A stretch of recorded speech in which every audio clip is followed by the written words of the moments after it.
that in all aspects of society. Right. But I think what happened is UAE, you know, before the takeoff, it was stagnant. I mean, right? I mean, Abu Dhabi, you know, was stagnant for a while, and then there wasn't much to do, but there was work to be done, but not the level of work that you see now. Sure, right. So I mean, for the explosion of growth here is unprecedented Exactly. anywhere, pretty much, in the So world. as society, we had to adapt to that, and obviously your work ethics change, everything changes. So I think our work ethic, I think the creativity of UAE youth, I think under every Emirati, you know, when I meet with them, there's this little artist inside, this little comedian, little actor.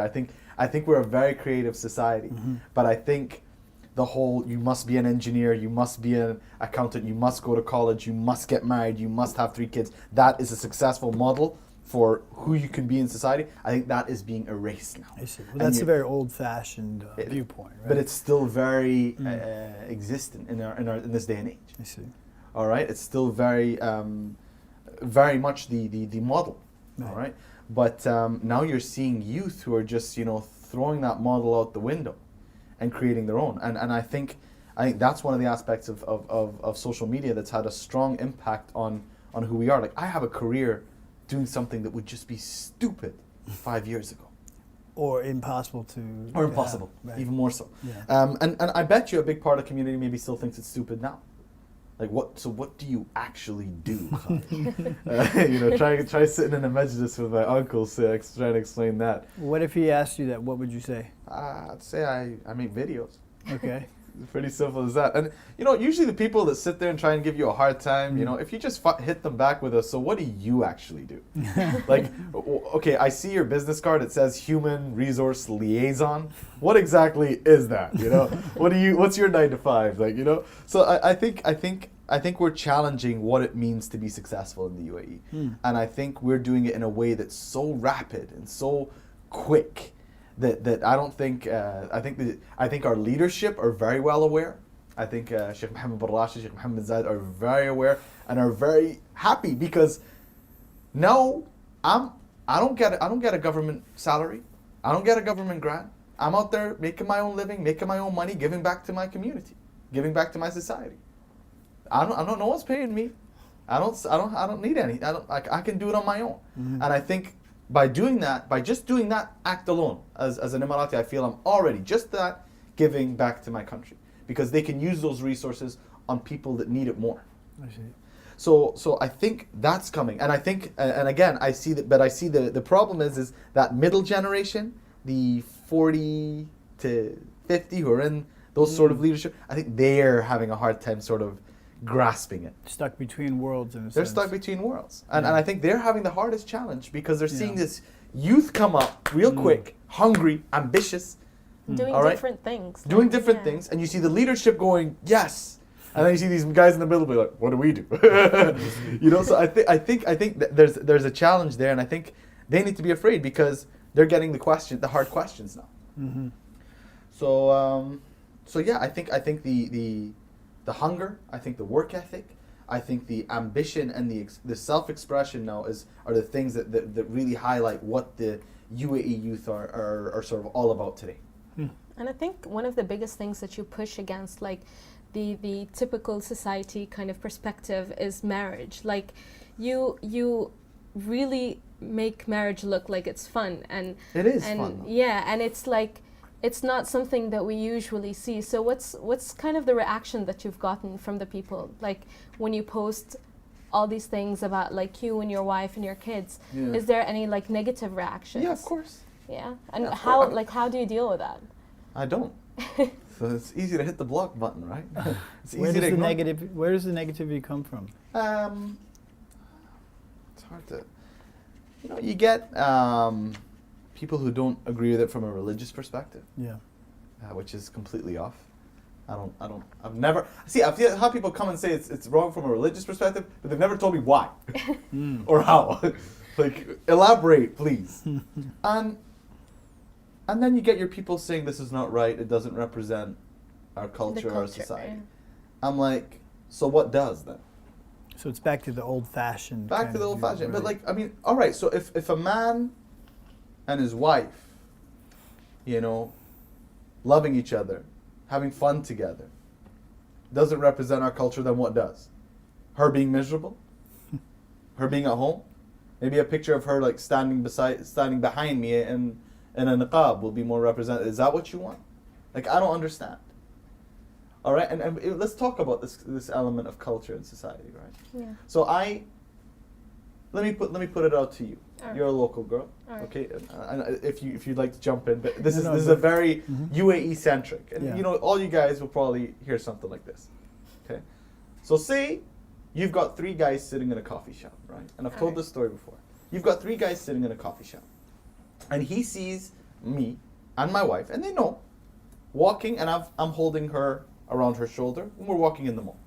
These 3 guys will be like, man, look at this guy holding his wife like that in the middle of the mall. He ma yastahi, aib. And that, like, it's wrong what he's doing. It's not right.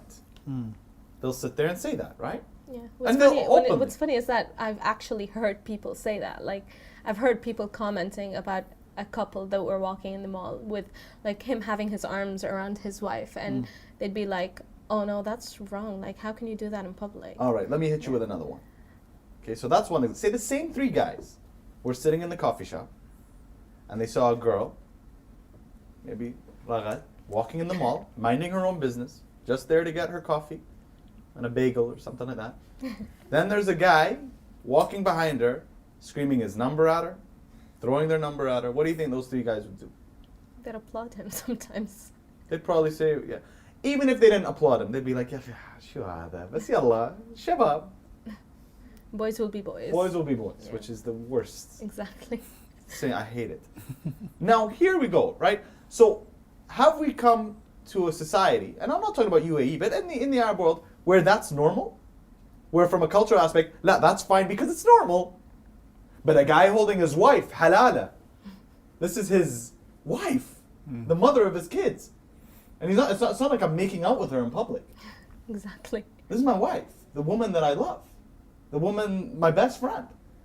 You can't, like, I don't understand. If that's the culture, you keep your culture. I'll have mine. Well said. No, seriously. But I mean, we need love now more than ever. For God's sakes, yani, every single day there's shit in traditional media that like to show, you know, that we're just these miserable people that all we think about is war and destruction and everything. We need love more than ever. Everyone needs to do it. Definitely, There needs we to need be to show it. Exactly. There needs to be hundreds of Arab couples taking pictures together. There needs to be all these kids out there expressing love and joy and happiness. There needs to be a balance. And if you take the time to hate on people that do that, that says a lot about you. So for me, why should I spend 1 second engaging in that negative comment? Why? Exactly. Yeah. It doesn't help. It doesn't change anything. It doesn't make the world better. Block him, or her, or whoever. Just block him. Very easy. Well, you definitely are passionate. I definitely can. Have to be. Yeah. Yeah. Otherwise, if you're doing something without passion, there's no point. And I have to be passionate about this. And it's something. It frustrates me so much. So much. Like, come on, every day. What, no positive stories in the Gulf? Nothing in the Arab world? There's not one person doing something good? I see. Yeah. Come Negative. on. Focus on the negative. Right? Everything they spin, and it's just, that's why I'm like, traditional media, man. Not that I've given up on it, but I just think I can have so much more of an impact doing my own thing. Like, I did this video on Al Giwain. Did any of you see the Al Giwain video? No, I swear to you, I was getting DMs saying, that's a city? It exists? We didn't know. There's so much, and that's just here. Imagine the other things that people don't know. So I have to be passionate about it. I have to be passionate about my country. I have to be passionate about my family. I have to be passionate about everyone that's here in humanity to do the work that I do, because it's exhausting. Definitely. And if I spend time, it's already exhausting physically and mentally to do that work at such a consistent pace. That if I get weighed down by the negative comments, then I'll be always just like trying to get out of the water to breathe. I spend next to no time. That's different than constructive criticism. If it's constructive criticism, and I know, because if someone wants to give me constructive criticism, they'll DM me, they'll ask me for my number, they'll give me a call, we'll sit and have a coffee. You won't put something on my public profile saying this is not good. I'm saying this because I care about you. Yeah, sure you are. Yeah, Yeah, right. 'cause That's why you wanted everyone to see it. Yeah, exactly. Because constructive criticism always comes in a more polite way, I Love think. that. And like Exactly. when someone is just putting random hate comments on your picture, that's not at all constructive. Exactly. Doesn't help anyone. The short answer to you is I choose not to deal with negative comments because there's nothing to be gained from it. Nothing. On the subject of controversial topics, let me ask you about this article you wrote about, are there too many expats in the UAE? Because that was a question sort of about, you know, how Emiratis are viewing the world. Well, what do you think about this? You know, for me, I always look towards the leadership and how they're viewing these things. And use that as sort of like a North Star for me, like a guiding line. And I've never heard them like openly come out and talk about issues with the population imbalance. There is a population imbalance. I mean, What is the exact, what is it, like 10%? That's what's traditionally used. I believe Yeah. it's lower than that. It has to be. You go to some of these places, like.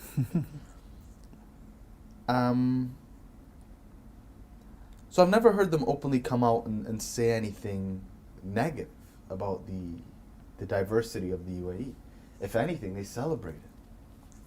And we have ministers of tolerance, ministers of happiness, and they easily talk that we have like over every nationality in the world here. It's like a star on our shoulders, like a feather in our cap. Yeah.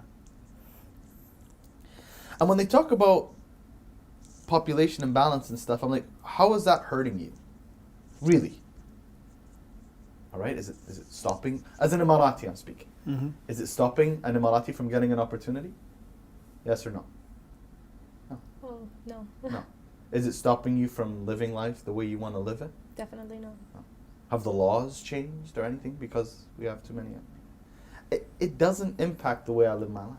Now, if I was walking in the streets and there were people drunk and drugs being sold, why? Like things were dynamically shifting because of the international population and its impact and stuff, then okay, then I can sit and be like, look, I mean, we never used to have this culture where people would openly drink at a public beach in the middle of the day and everyone's just drunk and I can't even take my family there.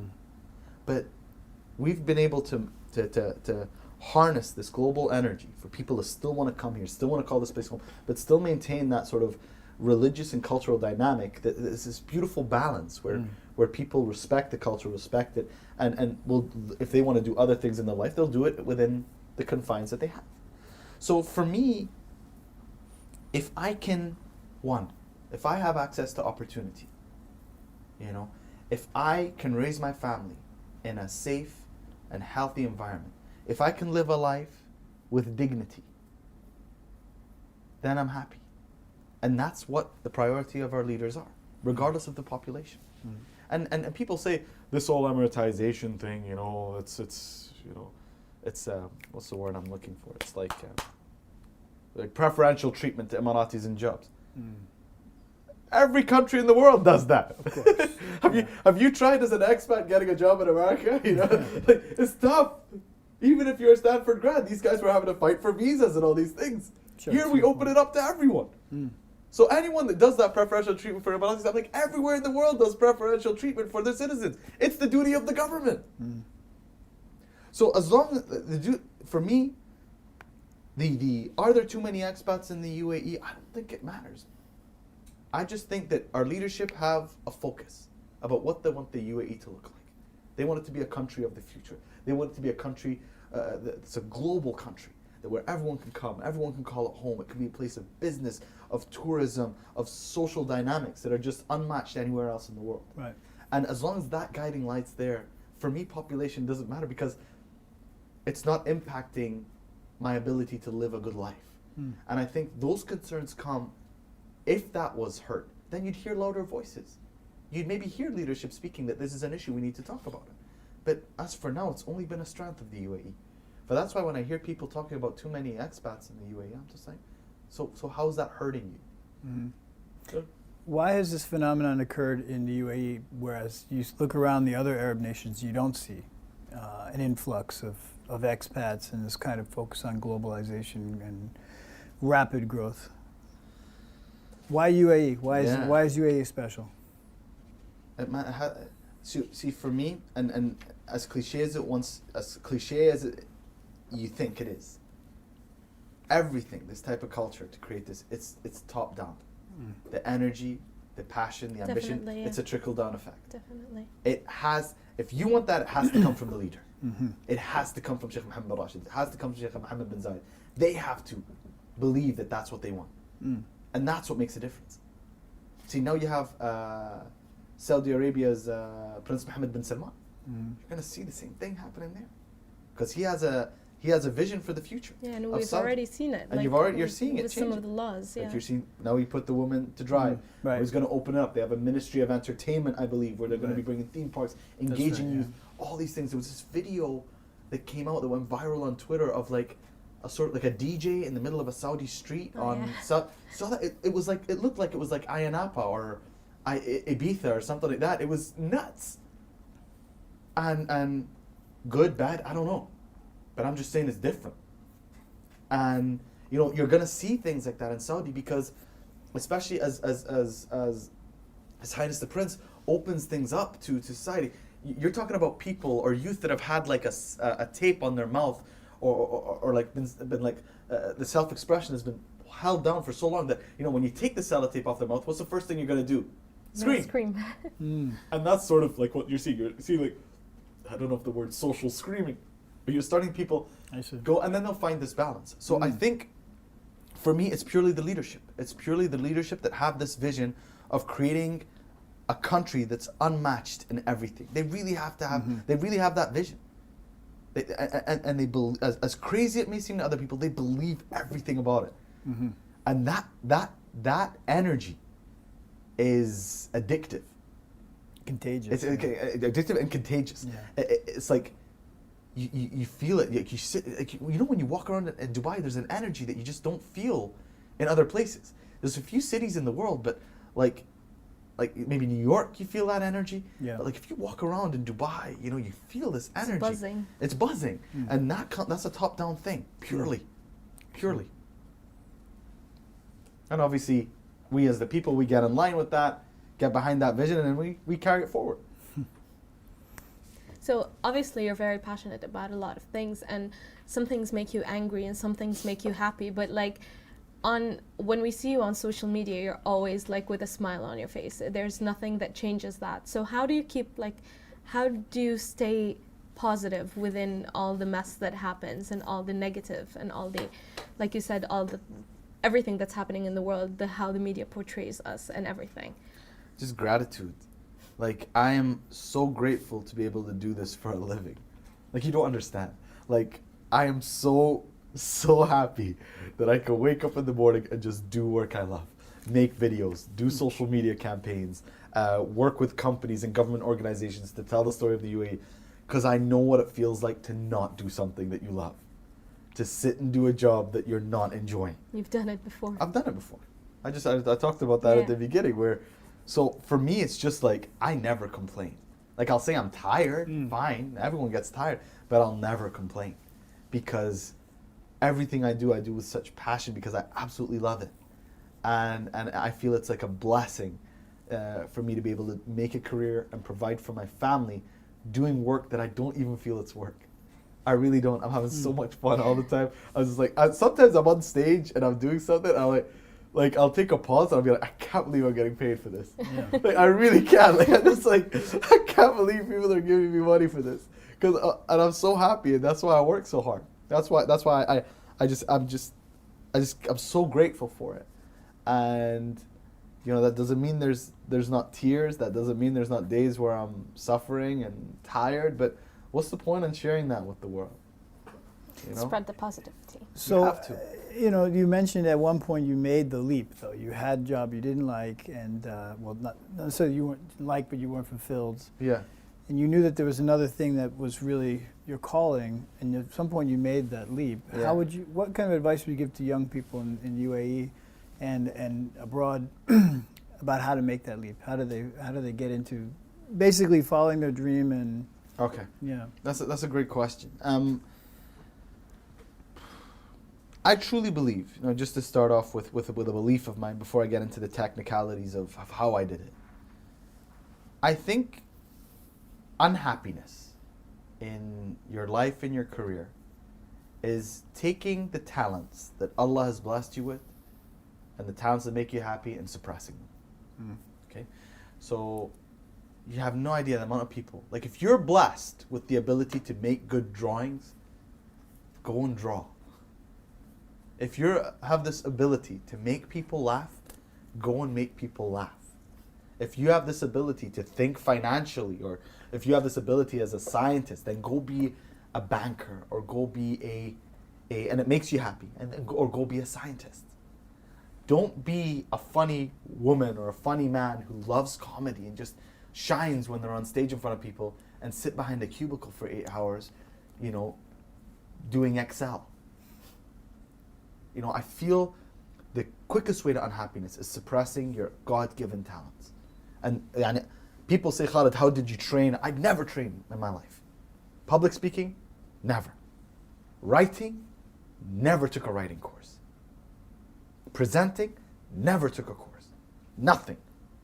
It's just I would watch people, I'd see how people were engaged. I learned from Jim Carrey, because Jim Carrey was actually one of the #1 hosts for they would love him to come and host the movie awards, and he would always make fun of himself, like, I'm just here to present. I'm not winning anything. Yeah. So he would, the way he captured the crowd, the silence, what he saw, I was addicted to that.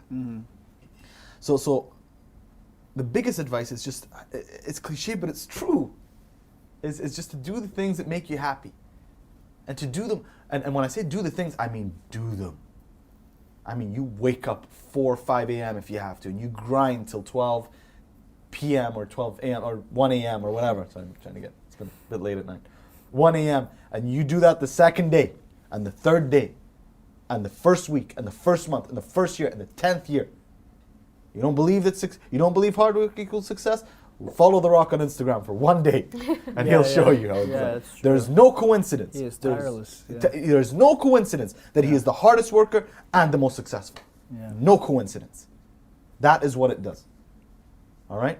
So in terms of technicalities, making the leap, 1 year of savings in my bank account, about 2 to 3 opportunities in terms of like shows or jobs lined up, and praying to Allah to bless this journey.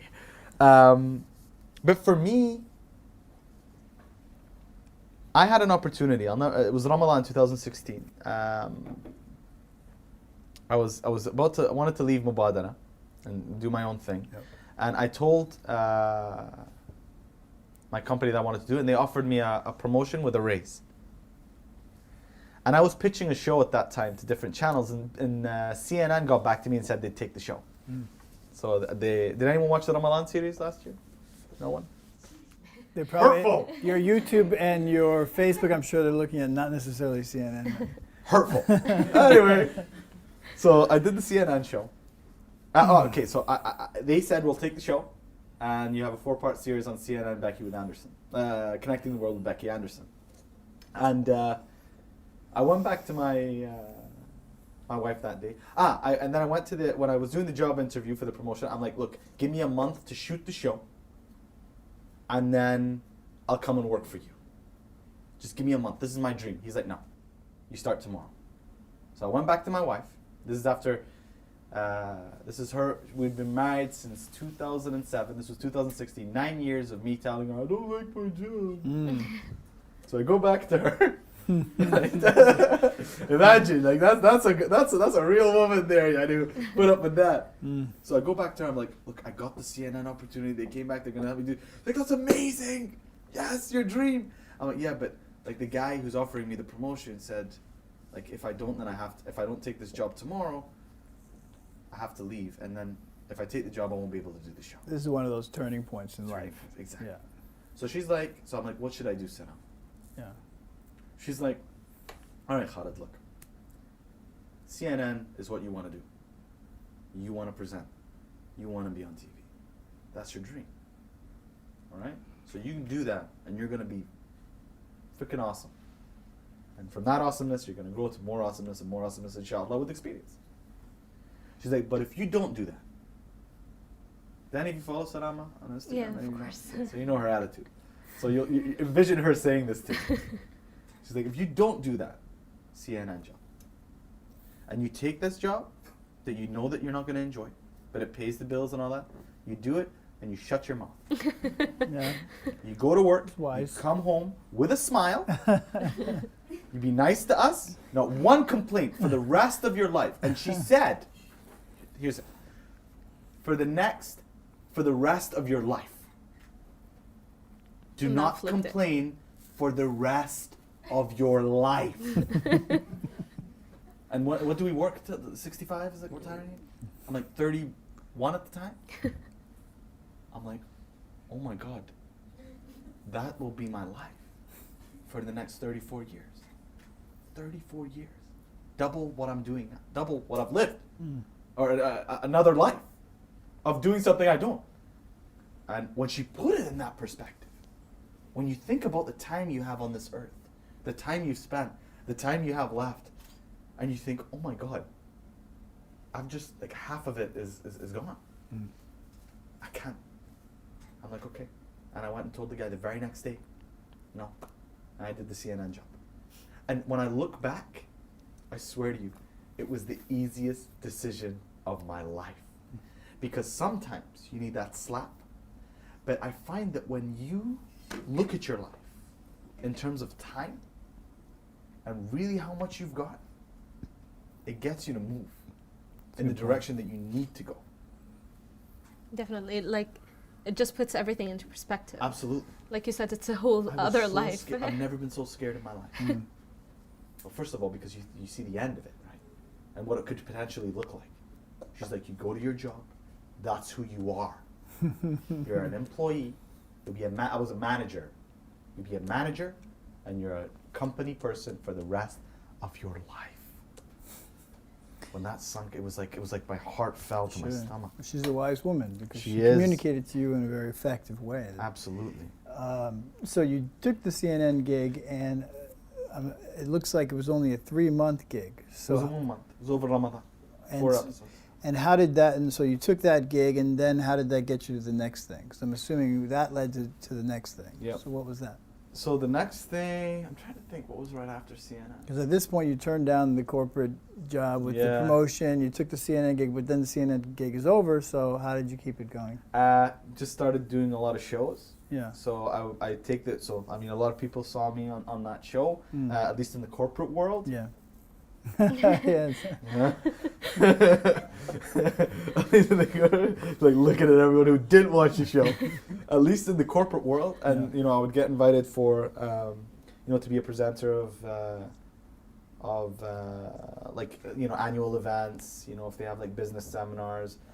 That year I hosted the Dubai, the Global Women's Forum in Dubai, which is one of my proudest moments. And I just kept staying active on shows because that sort of paid the bills. But again, creating my own content. So a lot of people in this industry, at least in social media, I think they lose sight that you're not engaged with something that I'm working with a brand or a company in. You're engaged with the stuff that comes directly from me. And a lot of like people who are in this industry forget that. As people love you or enjoy your content for you, not for a company. And when they know there's a company involved, they sort of go, but I try and create as much videos and content and stories that I believe have an impact on people in parallel. And that creates opportunities too. Like, you'll see it soon. The Al Gawin video is going to lead to something. So stay tuned to the Instagram stuff because just doing your own work and doing what you love, you realize that it leads to other opportunities. Yeah, and So- you use it for the right things. I think that's the main reason why a lot of people are fans of you, because for example, yesterday you were at the Lush event, you were improving the world and the environment. So it just leads to bigger things and more important things. Absolutely. I think having a platform. I agree with you completely, man. And storytelling is people always want someone to tell a story. There's always a story to tell. And this is great. Like I just downloaded the book yesterday, The Storytelling Animal. I don't know, anyone read that? Just downloaded it. It's like shows how important storytelling is to the world. Everything's a story. Sheikh Muhammad Rashid, he's the best storyteller in the world, and we believe it and we follow it, and that's why you see what you have today. So as long as I continue to tell good stories, important stories, I think opportunities will come. Now, what those opportunities are, I'm super flexible. Like, I mean, I can be behind the scenes, I can write, and I think staying flexible is incredibly important to making sure that you continue to make a career for yourself. Yeah, definitely, because you graduated with a business degree, right? And how has that affected what you're doing now? Because it's kind of a different field. What you're doing now, it's more like of speaking to people. So how are you still connected, or are you still connected to your business degree? Well, everything's a business, right? Like when I get into a company, like being able to understand companies and how they work, that helps me to tell their story better. Just understanding the world of business, I think, is always good. Like to have some sort of element of business in your arsenal. As a creative person, so that you can figure out how to get paid. If nothing yeah, else. exactly. That's the one. That's a very useful skill. Absolutely. But if anything, like that MBA, has given me confidence. It's grown me as a human being in more ways than I've ever professionally. Like my change came from Stanford, that's for sure. Mafi shak. Like going to there for 2 years and having to, break bread with some of the most brilliant minds. It's just like it challenged me every single day. Definitely, yeah, of course. Let me ask you about some of these really great articles you have in the National. One you have on happiness, but actually this one's quite intriguing about changing the spend culture. So would you speak to that a little bit? Do you think that there's too much of a consumerist culture in Abu Dhabi or Dubai? Or? Yeah, I think there's a big consumer culture.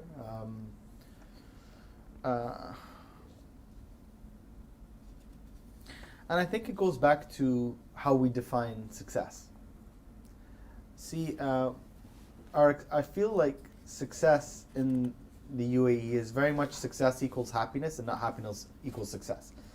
How we view success is very extrinsic rather than intrinsic. Right. So, oh, you drive that car, you're successful. Oh, you drive that car, you must be a loser. And I feel that mentality is still very strong in this part of the world. And I'm not talking about UAE. And that's why I made that video on my first car. Anyone see that video on the first car?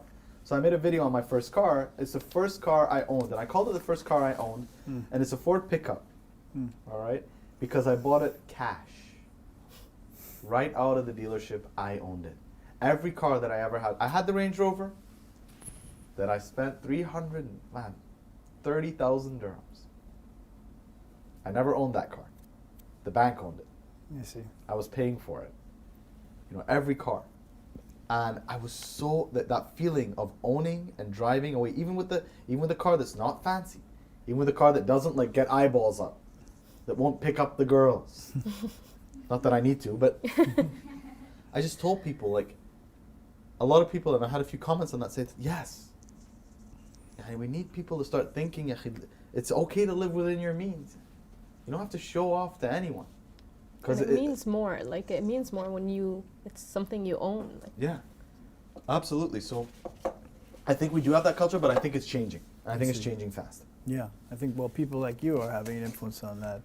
I mean, you mentioned gratitude, you mentioned intrinsic reward. These are really important themes to maintaining a sense of happiness, right? Big time. I don't spend anything, man, on like, I have one pet peeve. I mean, I have one weakness, which is gadgets. Okay. Like, I love to have the latest iPhone. That's my only thing I spend on. Like, I don't spend on, like clothes, man. I've been wearing the same. I have some of the T-shirts from 5 years ago that I'm still wearing. Sweatpants and Toms. Like a Nike cap or something like that. I love Nike caps. So, but I mean, for me, like I'm just happy to do work. I'm happy when I'm working. I'm not happy when I'm spending. I'm happy when I'm working, because when I'm working, that means I'm doing something for our world. I go to, like, if I haven't created a video or some content or something, I have a hard time sleeping. Isn't that the key to happiness in a sense? And you already alluded to it earlier, but feeling like you have a purpose or you're fulfilling some purpose. It's much more satisfying than, like you say, buying expensive things. I've had expensive things, man. Yeah. I had the Range Rover. I had the got a fancy, nothing, man. Like nothing. Okay, it was a nice car to drive, but happiness, like that true sense of peace when you go to sleep, that waking up in the morning, like after a 16-hour shoot, and then you have 2 hours of sleep and waking up the next morning ready to grind. That's everything. And willing to, like, wanting to do it. Oh yeah, bring it on. Yeah. I can Wanting do that to do it, I can it do that makes all day, every day. I think that's a goal for everyone to have. Definitely, Yeah. it's universal. And obviously, I have my kids whenever I do get tired, because I get tired, but I just remember I got mouths to feed, kids to put in school, college funds, a house to pay for. Like I said, like I try and, like I believe just my way of life, is a way to give back to my country. I really do, and I think, because traditionally our country's been run from like a top down in terms of like the government has pumped money into the communities and the countries and the people, where now you need to see the bottom up. You need to see us creating value for our governments, us creating value for our society, and not spending where we shouldn't be spending, not taking grants and all these things when we really don't need it. And I feel like being able to be independent economically is an important part of where I see the future of the UAE going. Well, that's the question I want to ask you next. Like, where do you see this going? Where do you see the future of the UAE? Where do you see the future of, let's say, digital media in the UAE as well, going in the next, let's say, 5 to 10 years? So, I wouldn't dare say where the UAE is going to be in 5 to 10 years, because I would probably be so wrong. I don't think there'd be anything I'd be more wrong about, because you never know, right? I mean, we just announced the space program, mission to Mars, and like 2 years ago, it was like, maybe we'll get a new mall, I mean, now we're going to space, I'm just, I just think that we're gonna, on the path that we're going, for anyone to sit there and envision what the UAE is gonna look like in 5 years, you're wasting your time, because we're talking about going to Mars and space programs today. What's left to do? But they'll figure it out. They'll know. Of course. So I think we're just going to continue. I think things like, the big milestones of the Expo 2020 coming, right? All these things are going to change the dynamics of the UAE. If all these people that were complaining about, the too many expats, wait till Expo 2020 comes, because that's when you open up the world to everyone, and that's for 6 months. And then you have the legacy assets. So what are you going to do with those things? Right. So I think we're going to continue to, be that open society that's open to, when I say open to everyone to come, call this home, create opportunities, and give back to our country. But I think in terms of what that will look like, we had wasn't there like an air taxi now and stuff like that? It's like jets and stuff, yeah, man. True. It's like what? So that's being tested now. In 5 years, we could have air highways, man. We could. Well, you're laughing, but I bet you in 3 years we'll be like, remember when we laughed about that? Air highways. Like people going from Abu Dhabi to Dubai, they're doing the Hyperloop. Yeah, the Hyperloop is definitely going to change All things. these things, like, this is now, and you're telling me to go 5 years. I wouldn't, because I'll probably look stupid. So I think at the end of the day that we're just going to do such incredible stuff that I can't really fathom, and I don't think it's my place to sort of, put a definition of what that looks like. I think they do a great job. But in terms of digital media, I think digital media is going to be everything. I think digital media will be media. I think social media will be media.